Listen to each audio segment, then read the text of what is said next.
Robert O. Lewis. I'm from Mystic, Connecticut. I was born in Newport Naval Hospital, Newport, Rhode Island. My dad was Navy, so was the rest of the males in my family. And that's why I joined the Air Force. I didn't want to be like them. They didn't stay in. So I did my 20 years plus. So you sort of touched on that. So your dad was in the Navy. Is that one of the reasons why you wanted to go into the military? Yes, plus get away from home. My mom was domineering. She said, no, you're not going anywhere. But I joined the Air Force and then I had to leave. So you volunteered? Yes. Mm-hmm. The Air Force doesn't take, do that. But I did get a draft notice 2 weeks after I was in basic training. And then I asked my drill sergeant what to do. He said, just throw it away. You're in already. Why did you choose the Air Force?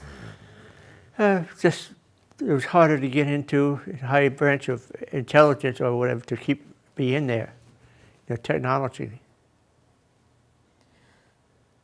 What were your parents, siblings, friends' feelings about you joining the service?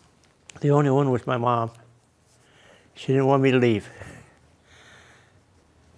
And were you able to stay in touch with them? Oh yes, we have phones, we have everything now, but all we had was basically the phones and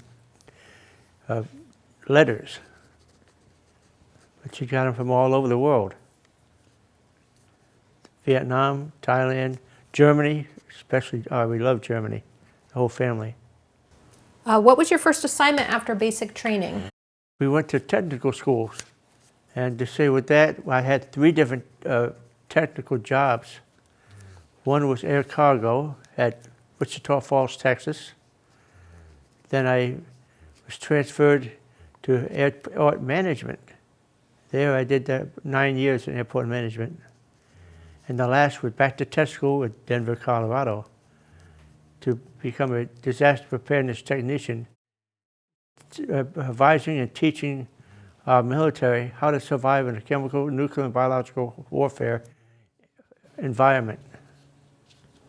What was the hardest part for you of that training? The disaster preparedness training, because I had to stand up in front of people and show them how to survive, and teach them how to survive, and have them help me to teach them. What would you say was the hardest part of the military lifestyle to adapt to? Being told what to do, basically. But then it turned out later that I was the one telling people what to do and how to do and to be able to get the job done. What would you say was the best part? Well, there were 2 best parts I had in the military. One was being stationed at Rhine Mine as an airport manager. And I was the one to type in flight plans for 2 C-9s and a 141 to go to Algiers and pick up our 52 hostages and bring them back to Rhine Mine. The pilots didn't even know how to get there, so I had to take them to the flight planning room and show them directions to get there. Then he got there safely and back. Wow. What kind of friendships and camaraderie did you form while serving? All over the world. I had everybody I worked for and everybody I worked with, we made friends. And the thing is, when you're a supervisor, you have to first direct them and then let them do their job and then give them the praise for doing it. And that's the whole big part of it, and I enjoyed it.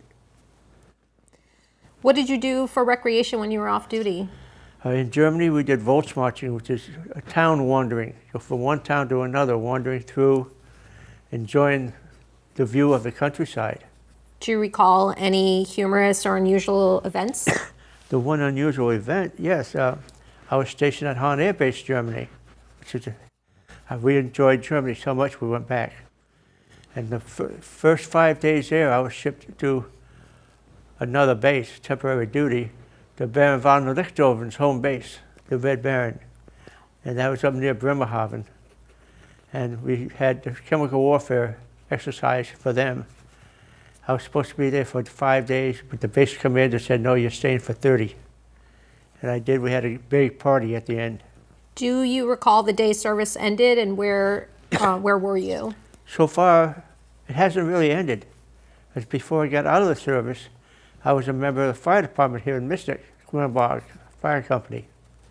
So I was still in a regimental situation and staying in that type of environment. And I ended up being a captain of fire police. How were you received by your family and community upon your return? Oh, great. As I still worked not just with our country, but with our community. So we kept the community service going. Did you feel like there was a big readjustment back to civilian life? Not for me. Sometimes it's hard for the other people, but for me it was just like going right into the other. How would you say service impacted you? Well, it helped me learn to work with people, even difficult people, but to work with them and get together. And the one time every week we had a little conversation together, see how we all work, and then we're all on one page, as they would say. Are you part of any veterans organizations? Oh, most assuredly. The VFW in Mystic, I'm on the board. The AMVETS in Fall River, and the American Legion in Thomaston, Maine. So when I travel, I have a place to go, and I'll work with them. What are some life lessons you learned from your military service? The life lessons I learned is you can get along with people if just work with them. I have friends that they're my subordinates, and we talk to each other once a month. And I have a supervisor that we call each other, and we all talk together and have a good time. What do you wish more people knew about veterans? They're doing the job for our country, and it's not an easy job in the military. It's not for everybody, but work with us, and we'll work with you. What message would you like to leave for future generations who will view or hear this interview? Keep an open mind. You might start a project and don't like to do that anymore, then start another one and keep going. Anything else that you would like to add that we have not covered? No, just God bless America. We all say that.